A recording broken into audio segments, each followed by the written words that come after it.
about 10 days after 9/11, I went through the Pentagon and I saw Secretary Rumsfeld and Deputy Secretary Wolfowitz. I went downstairs just to say hello to some of the people on the Joint Staff who used to work for me, and one of the generals called me and he said, "Sir, you got to come in. You got to come in and talk to me a second." I said, "Well, you're too busy." He said, "No."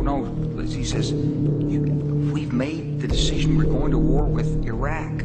This was on or about the 20th of September. I said, "We're going to war with Iraq. Why?" He said, "I don't know." He said, "I guess they don't know what else to do." So I said, "Well, did they find some information connecting Saddam to Al-Qaeda?" He said, No. He says, "There's nothing new that way. They just made the decision to go to war with Iraq." He said, "I guess it's like we don't know what to do about terrorists, but we got a good military and we can take down governments." And he said, "I guess if the only tool you have is a hammer, every problem has to look like a nail."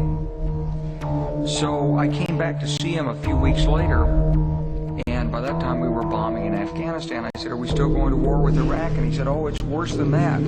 He said, he reached over on his desk, he picked up a piece of paper, he said, I just got this down from upstairs, meaning the Secretary of Defense's office today, and he said, "This is a memo that describes how we're going to take out 7 countries in 5 years, starting with Iraq and then Syria, Lebanon, Libya, Somalia, Sudan, and finishing off Iran."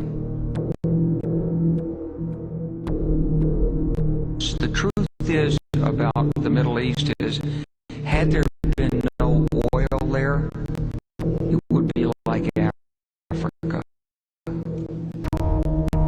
Nobody is threatening to intervene in Africa.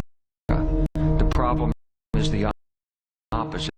We keep asking for people to intervene and stop it. And there's no question that the presence of petroleum throughout the region has sparked great power involvement. Whether that was the specific motivation